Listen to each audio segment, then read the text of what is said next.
Bienvenue sur Faminimaliste, le podcast qui parle de minimalisme en famille, sans culpabilité et toujours avec bonne humeur. Seul ou avec des invités, je partage avec vous astuces, méthodes et réflexions pour vivre une vie concentrée sur l'essentiel et débarrassée du superflu. Notez aussi que la majorité des épisodes sont accompagnés d'une fiche méthode à télécharger en description. Cette semaine, direction le Québec et la merveilleuse et pétillante jeune maman qui se cache derrière le compte Insta et la chaîne YouTube Le Strict Minimum. Joanie est minimaliste depuis son adolescence et avec elle, nous parlons de l'évolution de sa pratique, notamment à l'arrivée des enfants. Une interview qui respire la simplicité et qui, j'espère, vous inspirera pour vivre mieux avec moins, même avec de jeunes enfants. Allez, c'est parti pour l'épisode du jour. Bonjour Joanie. Bonjour! Merci d'être là sur le podcast aujourd'hui, malgré une nuit très courte, j'ai cru comprendre. Oh oui, merci de ton invitation, ça me fait plaisir d'être là, même si j'ai pas beaucoup dormi. Oui, alors c'est le super pouvoir des mamans, on arrive à faire des trucs incroyables juste avec 4 heures de sommeil. Alors comme pour tous mes invités, je vais te présenter de manière brève, parce qu'on a tout l'épisode pour apprendre à te connaître, toi, et à connaître ton univers, c'est pour ça qu'on est là. Donc je vais te présenter, puis après tu pourras me corriger, parce que ça arrive que je dise parfois des bêtises. Est-ce que ça te va? Parfait! Alors, tu t'appelles Joanie, tu habites au Québec, dans les Laurentides, et tu es maman de 2 très jeunes enfants, dont un très très jeune petit bébé. Tu es minimaliste depuis bien longtemps, avant l'arrivée de tes enfants, c'est d'ailleurs pour ça que je t'ai invitée, et moi je t'ai découvert grâce à ton compte Instagram, le strict minimum, dans lequel tu partages ton quotidien de maman minimaliste. Et ici, dans le podcast, on peut entendre ce qu'être minimaliste en famille veut dire, et bien sûr ton compte, on peut le voir en action, voir non seulement à quoi ça ressemble, mais surtout, on voit les bénéfices que ça peut avoir sur ton quotidien et sur ta vie de famille. Toi, tu respires bien évidemment le minimalisme, mais tu respires surtout la joie de vivre. Ça se voit vraiment sur ton compte, la simplicité et l'envie de vivre comme toi tu l'entends et non comme la société de consommation t'invite à le faire. Est-ce que ça te va comme description? Exactement, c'est exactement ça, t'aurais pas pu mieux me décrire. Je pense que je l'aurais fait, puis ça aurait été moins bien décrit. Oh, ben voilà, super, tant mieux, je suis contente. Alors, on va rentrer dans le vif du sujet. Je vais te poser la question que je pose à tous mes invités. Quelle est ta définition du minimalisme et est-ce que tu te définis comme telle? Je tiens à préciser que ma vision du minimalisme, elle a vraiment évolué dans le temps. Dans le fond, qu'on soit sans famille ou avec une famille ou qu'on ait des grands-enfants. Je trouve que c'est sain pour nous de se laisser un peu plus de permission ou moins de permission. Puis, à mon avis, le minimalisme, c'est de posséder les objets qui nous sont utiles à nous, à notre famille, aux gens qui vivent dans notre foyer. Personne d'autre à l'externe devrait avoir une opinion ou un mot à dire sur si telle ou telle chose n'est pas minimaliste ou est minimaliste. C'est vraiment les personnes dans le foyer qui sont en mesure de dire si ils ont une quantité suffisante d'objets pour répondre aux besoins de la famille sans avoir de surplus inutile, puis sans avoir d'objets qui viennent nuire au développement, au déroulement du quotidien. Un bon exemple, chez moi, on a acheté justement une machine pour faire de la crème glacée. Ça prend certains objets que on ne verrait pas nécessairement un minimaliste avec très, très peu possédé, mais à mon avis, c'est essentiel dans ma famille parce qu'on l'utilise plusieurs fois semaine. Ça reste que c'est pas un objet qu'on va laisser prendre la poussière. Donc, à mon avis, ça rentre dans la définition de notre minimalisme vu que c'est un objet utile et non inutile. On avait bien pris le temps d'y penser avant de l'acheter. Du coup, je réagis sur ce que tu viens de dire quand tu dis que ta définition a évolué au fur et à mesure des années. Est-ce que tu peux m'en parler un peu plus de ça, de cette évolution? C'est surtout que, comme quand on n'a pas d'enfants, c'est vraiment facile de voir la définition du minimaliste avec très peu d'objets ou de compter chaque objet qu'on a puis de se donner des limites en termes de quantité précise. Puis, quand que les enfants viennent se joindre à la famille, surtout en bas âge, un enfant, il peut apporter un objet qu'il a fait de la garderie, tandis qu'avant, jamais je m'aurais dit, je vais garder un projet d'art plastique comme ça. Tandis que maintenant, j'essaie de le conserver quelques semaines, puis après, on le prend en photo, puis on le désencombre. Fait que c'est juste de comme accepter des nouveaux objets dans sa vision du minimalisme. C'est vraiment ça qui a évolué au fil du temps. Puis même avant, à mon départ, j'étais minimaliste, puis j'étais seule, je vivais chez mes parents. Fait que c'était vraiment simple d'être minimaliste. Ensuite, j'ai rencontré mon conjoint, on a eu la maison, tandis que maintenant, c'est beaucoup plus poussé comme réflexion, puis c'est beaucoup plus selon mes valeurs et mes besoins que je modifie ma définition au courant de notre vie, dans le fond. Alors, du coup, moi, ce qui m'intrigue, parce que tu es une des rares invitées que je reçois qui a toujours, en gros, été minimaliste, hein, vu que tu as commencé quand tu étais ado. Est-ce que tu t'es déjà sentie piégée par ton minimalisme à te dire, ça, j'en ai vraiment envie, j'en ai besoin, mais peut-être que ce sera mal perçu. Si je commence, ça va partir en cacahuète, comme on dit. Est-ce que tu t'es déjà sentie piégée par ta définition du minimalisme? Oui, effectivement, parce que surtout que je partage ma vie sur les réseaux sociaux pour inspirer les gens à vivre plus simplement. Parfois, je me suis mis une trop grande pression, une pression sociale à mon avis, de posséder. Admettons, je fais un désencombrement, mais il faut absolument que je me rende à 5 morceaux. Je peux pas en garder 8, ça ne marcherait pas. Qu'est-ce que les gens vont en penser? Mais ça, j'ai vraiment appris à me détacher de cette vision-là parce que c'est pas simple, c'est pas l'objectif du minimalisme. Le minimalisme, c'est fait pour te permettre de moins stresser au quotidien, de vivre plus sereinement. C'est pas de te mettre une pression sociale, de posséder encore moins parce que tel minimaliste possède moins que toi. Oui, c'est pas un concours, quoi. Et sinon, comment ça a commencé pour toi, tout ça, en fait, le minimalisme? Je sais pas, t'as lu un truc, tu t'es dit, je sais pas, du haut de tes 16, 17 ans, tu t'es dit, c'est la voie pour moi, ou est-ce qu'un jour t'as désencombré, tu te sentais mieux, du coup t'as lu sur le sujet, comment ça a commencé tout ça? Ben, c'est vraiment grâce aux réseaux sociaux. C'est d'ailleurs pourquoi je partage, parce que moi, j'ai appris par les réseaux sociaux c'était quoi ce mode de vie-là, parce que c'est pas un mode de vie que la société encourage puis démontre que c'est quelque chose de possible. Dès que j'ai entendu parler du mouvement de minimaliste, de vivre avec moins, tout de suite, dans ma tête, le lendemain, j'étais devenue minimaliste. J'avais pas nécessairement fait tout mon désencombrement que j'avais à faire, mais juste le fait d'avoir changé ma mentalité, à mon avis, j'étais rendue minimaliste parce que c'est une question de mentalité, parce que c'est pas nécessairement le nombre d'objets que tu as à la maison, c'est aussi les objets que tu vas racheter qu'il faut que tu limites. Alors forcément, je suis d'accord avec toi. Tu dis minimaliste, c'est un mode de vie plus que le résultat qu'il y a de chez toi au final. C'est ça, tu dis, c'est ça. Je me suis pas dit, ah, maintenant j'ai 3 chaudrons au lieu de 8. Ah, maintenant, je suis minimaliste. Maintenant, je vais en parler. Non, j'en ai parlé dès le début. Dans ma tête, c'est un processus qui est juste de s'identifier autrement que ce que la société de consommation prône, de se détacher un petit peu de la surconsommation, puis des publicités, puis tout ce qu'on voit là. C'est pas banal à 17 ans quand même de se dire j'ai envie d'avoir moins, parce que moi je me souviens à 17 ans, je fais plus de vêtements, plus de sorties, plus de tout quand même, pas juste d'objets, juste plus de découvertes, plus quoi. Depuis toujours, j'aimais organiser mon garde-robe, mes vêtements. Puis tu sais, moi, ça a commencé par là, mon minimalisme, parce que j'avais juste ça à désencombrer, ma chambre à moi. Puis j'aimais aussi épargner beaucoup. Depuis que j'étais très, très jeune, j'épargnais que ça allait devenir beau au final, là, qu'est-ce que j'allais faire. Puis, je sais pas, c'est quelque chose qui m'interpellait parce que on dirait que j'aime ça faire autrement dans la vie. Tout ce qui est différent un peu que ce que la société prône en ce moment, souvent, ça me fait de l'œil, puis je suis intéressée de faire autrement. Donc, c'est pour ça que ça me dérangeait pas de moins acheter, de moins avoir. Je sais pas, il y a quelque chose d'intéressant. Et du coup, quand tu as commencé ta pratique, est-ce qu'il y a des choses qui t'ont étonnée au fur et à mesure où tu avançais? Quels ont été pour toi peut-être les effets auxquels tu ne t'attendais pas de ton minimalisme? Est-ce que tu en as eu de ces effets-là? C'est juste que le minimalisme m'a accompagnée pour mieux me sentir dans cette augmentation d'objets-là à gérer au quotidien. Parce que je suis passée de gérer ma chambre à gérer une maison entière pour une famille de 4. J'ai pas vu d'effet supplémentaire, mais je pense que ça m'a beaucoup aidé dans mon parcours à mieux gérer mon stress, puis à mieux gérer le quotidien avec la famille, le ménage, puis pas me sentir submergée au quotidien, là. Alors, toi, tu as des enfants. Comment tu fais, toi, pour pas te sentir trahi, pas avoir l'impression que tu trahis tes objectifs ou tes envies ou ton mode de vie, et quand même, mathématiquement, tu as plus d'objets. Comment tu fais pour garder ta ligne de conduite, en fait?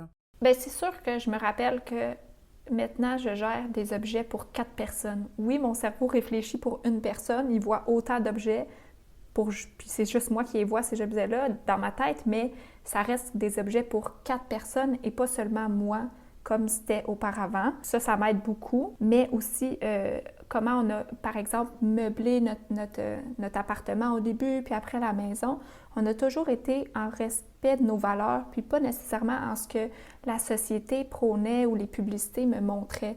Donc, moi, qu'une publicité me montrait la nouvelle table de l'heure ou le nouveau lave-vaisselle, c'est pas ça que je regardais pour augmenter avoir de nouveaux objets dans ma vie. C'est sûr qu'il n'y a pas de recette miracle, là. Il y a quand même des achats qu'on a faits, peut-être qu'après coup, on n'aurait pas fait, mais en règle générale, on essayait de respecter nos valeurs puis de ne pas s'emballer dans des achats. Alors, pour avancer un petit peu dans le sujet, merci d'avoir récapitulé un peu ton parcours. Toi, en quoi être minimaliste, ça te simplifie ta vie de maman et ta vie de famille en général avec les enfants? Mon mantra actuellement, c'est posséder le moins d'objets possible pour avoir plus d'enfants. Donc, je pense que ça résume vraiment à quel point le minimalisme m'aide. Vraiment, c'est vraiment ça, parce que avoir une famille, ça fait beaucoup de pression puis de charge mentale supplémentaire. Puis je suis quelqu'un qui est quand même distraite facilement, puis que je suis facilement hyper stimulée. Là, s'il y a de la musique, il y a quelqu'un qui me parle et tout. Puis une maison qui est impossible à gérer au quotidien, puis à ramasser au quotidien, c'est impossible pour moi. Donc, le minimalisme, le fait de posséder moins, m'aide tellement parce que, je sais que chaque objet a une place. Oui, il y a beaucoup d'objets qui sortent au quotidien. C'est facile à ranger, je sais exactement où les choses vont. Donc, quand je vois le désordre, oui, ça reste un peu stimulant pour moi, mais beaucoup moins que si je possédais trop d'objets puis que je ne savais pas comment les gérer au quotidien. D'avoir une meilleure routine au quotidien là, pour avoir que ce soit plus simple et que ça aille mieux au quotidien. Là. Alors, ton grand, là, qui a 3 ans, est-ce qu'il se rend compte qu'il n'y a pas beaucoup de choses chez lui, qu'il en a peut-être moins que chez ses copains, ou il est peut-être encore trop petit, je ne sais pas. Est-ce que c'est des choses que vous discutez avec lui? Mon garçon n'a jamais fait la remarque pourquoi il y a plus de jouets chez sa cousine ou chez un ami, par exemple. Mais au quotidien, on lui parle du bienfait d'avoir moins, puis on l'implique dans les désencombrements des jouets, puis on lui mentionne que on va offrir des jouets aux amis parce qu'il y a des amis qui n'ont pas nécessairement les sous pour avoir des jouets. Puis quand on lui en parle, il est super. On en parle au quotidien, mais j'ai pas vu. Mon fils m'a jamais dit il me manque un jouet. Mon ami a plus de jouets chez lui. Au contraire, il sait exactement où tous ses jouets se trouvent. Donc, s'il veut aller chercher un jouet, il sait, il est supposé être à cet endroit-là. S'il n'est pas là, c'est bizarre. Puis, fait qu'il sait exactement ce qu'il y a dans sa tête. C'est beaucoup plus simple pour lui. C'est sûr que ça l'aide au niveau de l'autonomie, là. Mais c'est sûr que le fait d'avoir moins l'aide. Parce que ramasser un jouet quand que tu sais pas où il va, c'est un peu difficile de le ramasser si faut juste que tu le mettes sur une autre pile d'objets ou c'est plus difficile d'être autonome. Là. Ah oui, donc là, tu es en train de me dire qu'on n'est pas obligé d'être assailli de questions toutes les 2 minutes par les enfants, à savoir où est-ce que c'est, où est-ce que je range ça. Donc oui, alors, nous on le voit ça chez nous maintenant, mais c'est vrai que si on avait pu se l'épargner quand ils avaient eu l'âge de tes enfants, ça aurait été cool. Alors, autre question, comment tu as fait toi justement, en parlant de l'arrivée des enfants, comment tu as trouvé la force intérieure de ne pas te suréquiper? Comment t'es pas tombée dans le piège par exemple de la fameuse liste de naissance? De mon côté, j'avais pas vraiment d'impulsion. Au contraire, ça me stressait de devoir accueillir autant d'objets puis de devoir gérer autant de cadeaux juste avant la naissance de mon garçon. Puis je savais que j'avais besoin de très peu. Mais comment qu'on a fonctionné? J'ai demandé à 2 amis à moi qui sont à peu près dans le même âge, qui ont des enfants jeunes. Puis je leur ai demandé c'est quoi, selon eux, les essentiels tout en prenant compte de mes valeurs. Donc, ils savaient comment un peu je vois la vie. Donc, ils m'ont vraiment dit ce qui était absolument essentiel.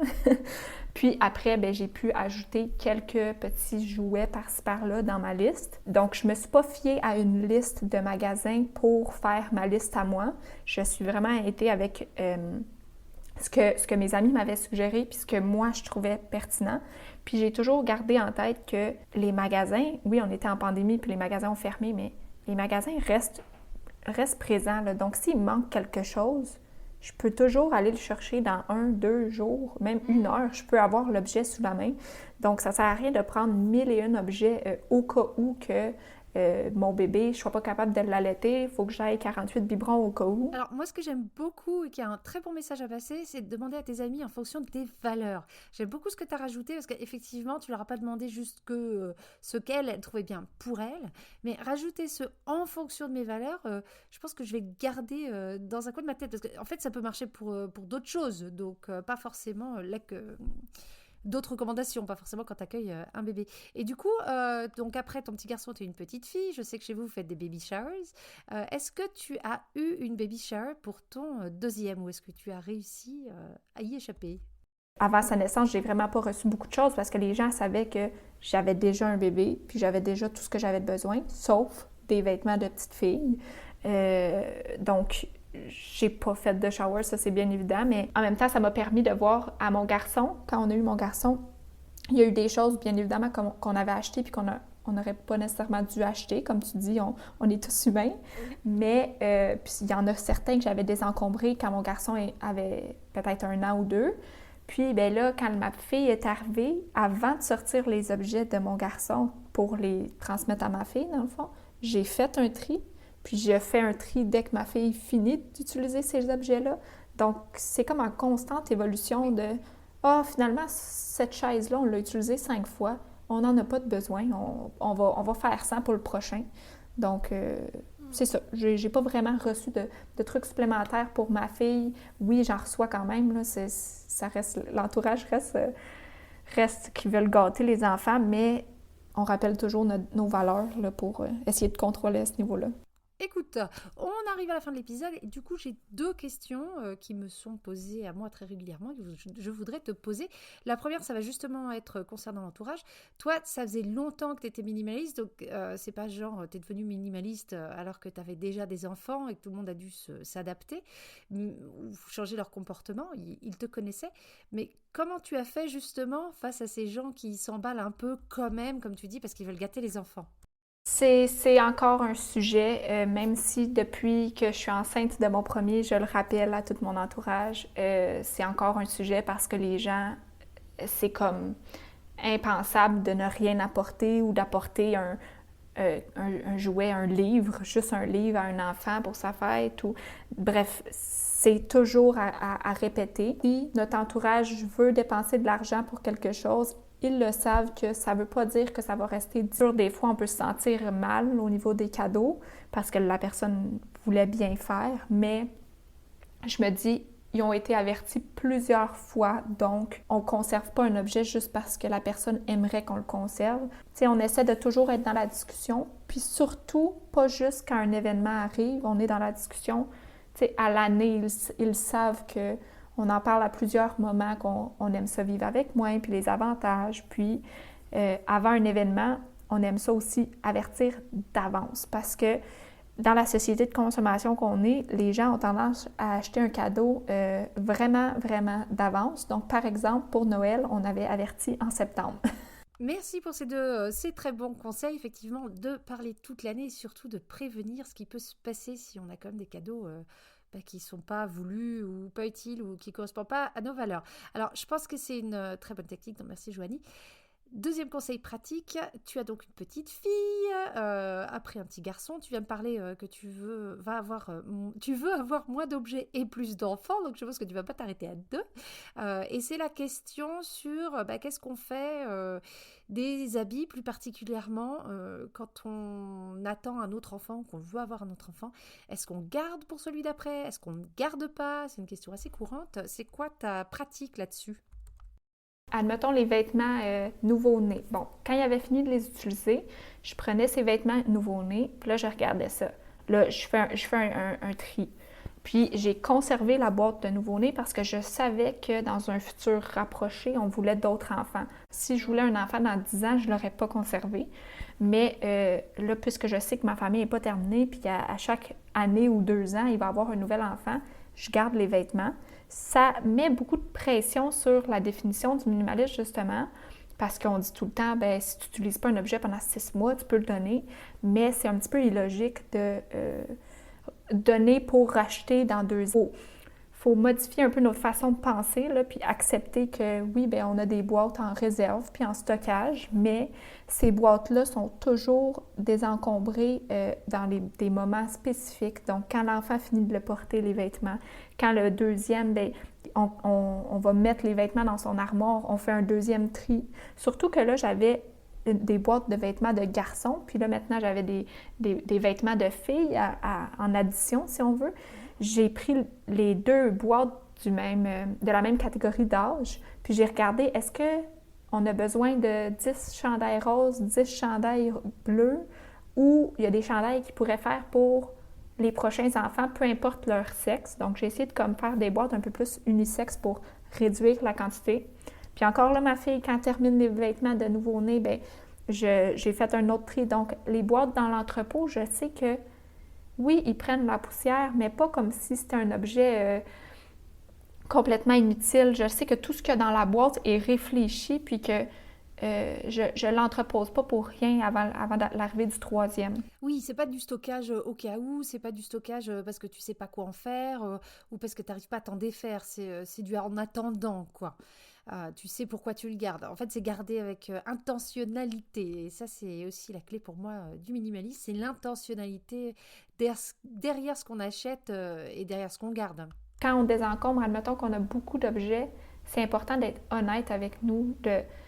Mais là, je sais très bien que c'est un objectif au quotidien, tu sais, qu'on veut atteindre. Donc là, oui, c'est correct de garder puis d'entreposer, mais si on veut perdre du poids, puis on est nullement dans notre perte de poids en ce moment, puis qu'on fait tout le contraire, bien, il faut être honnête, puis se dire, bien, regarde, les vêtements, je pense qu'on peut les donner, puis quand je vais vraiment être prêt à perdre du poids ou activement en train de perdre du poids, j'achèterai des vêtements qui vont me faire à ce moment-là. Mais tu sais, il faut être honnête là, dans notre tri. Oui.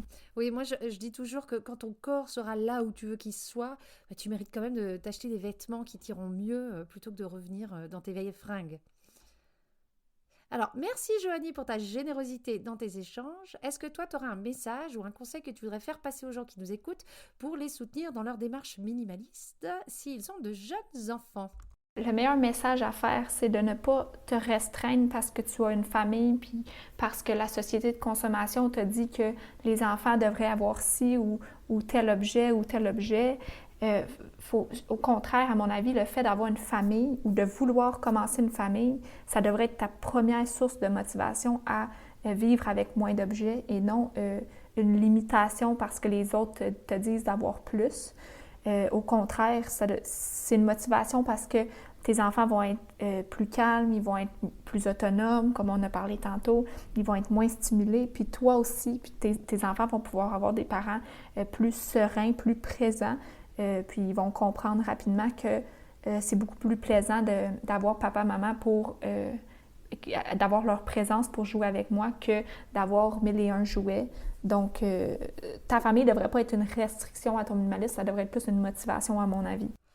Merci Joanie. Alors, tu me vois pas derrière l'écran, on n'a pas les caméras allumées, mais je fais des grands oui, mais oui, derrière le micro, que je ferai les choses différemment. Mais bon. Au moins maintenant, tu es minimaliste, il n'y a pas de problème. Voilà, chaque cheminement est bon. Oui, voilà, c'est ça. Mais c'est vrai que je t'entends et je me dis, mince, tu t'évites tellement de choses.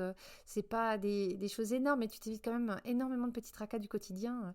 Et ouais, c'est chouette. En tout cas, je trouve ta démarche absolument incroyable. Et puis d'avoir commencé si jeune, d'avoir tenu jusque-là. Et voilà, on sait que si on te suit sur ton compte, on sait que tu es quelqu'un qui sait où elle va, qui a des convictions très fortes, mais qui reste flexible. T'es à la fois un mélange de ces convictions un peu chevillées au corps, mais tu te laisses aussi un peu porter par la vie. Et c'est pour ça je suis très fangirl de ton compte. Et tout ça, ça se voit en fait dans ton compte. Et écoute, merci beaucoup de ce temps passé avec nous. Si les gens veulent voir ta tête en vrai, ton intérieur, ton quotidien, tes routines, parce que vraiment tu offres énormément de contenu. S'ils veulent t'entendre chanter aujourd'hui, je t'ai entendu chanter à ta fille pendant que tu pliais du linge. En plus, tu mets plein de petites astuces de parentalité ici et là qui sont disséminées. Tu dois même pas t'en rendre compte. Où est-ce qu'on peut voir tout ça? Majoritairement sur Instagram, là, le strict minimum barre en bas. C'est le compte principal. Puis après, il y a aussi la page YouTube, ma chaîne YouTube, qui est encore là, le strict minimum. pour des sujets plus approfondis, des conseils plus approfondis, parce qu'on parle de vidéos de plusieurs minutes et non des petites astuces par-ci par-là du quotidien. Donc, je pense que c'est vraiment les deux pages dans lesquelles tu vas retrouver le plus de contenu pour t'inspirer. C'est vraiment ça mon objectif par ma chaîne YouTube et ma chaîne Instagram, c'est d'inspirer les gens à vivre autrement. Donc, si vous voulez aller voir ça, c'est le strict minimum barre en bas sur Instagram puis le strict minimum sur YouTube. Je mettrai de toute façon tous les liens en description. Je ne peux que vous inviter à y aller. Tu m'inspires. Je sais que maintenant, quand j'ai la flemme de ranger, des fois le soir, je pense à toi. Des fois, je dis non, j'ai pas envie. Et puis je fais non. Joanie, elle a dit que même quand on était fatigué, il fallait quand même ranger parce que demain, on sera contente. Donc voilà, je pense à toi très régulièrement quand j'ai une grosse flemme qui m'envahit. Donc merci beaucoup, Joanie. Et j'espère à très bientôt. Et puis une bonne continuation dans ta vie de famille minimaliste. Merci beaucoup de l'invitation. Et voilà pour l'épisode du jour, j'espère qu'il vous aura plu. Rendez-vous en description pour tous les détails pour rentrer en contact avec Joanie ou tout simplement découvrir son univers. Pour rentrer en contact avec moi, ça se passe sur Instagram, sur le compte de Femme Minimaliste ou bien par email femminimaliste@gmail.com. Vous souhaitez me soutenir dans la création du podcast, merci de partager cet épisode, de lui mettre des cœurs, des étoiles et des commentaires sur vos plateformes d'écoute. Et si vous voulez m'aider de manière encore plus directe, vous pouvez faire un don sur la plateforme Ko-fi. L'argent ainsi récolté m'aide à couvrir les frais de production. Merci à toutes et à toutes pour votre générosité depuis quelques semaines. Je vous dis à la semaine prochaine et en attendant, n'oubliez pas, vivre avec moins, c'est vivre avec mieux.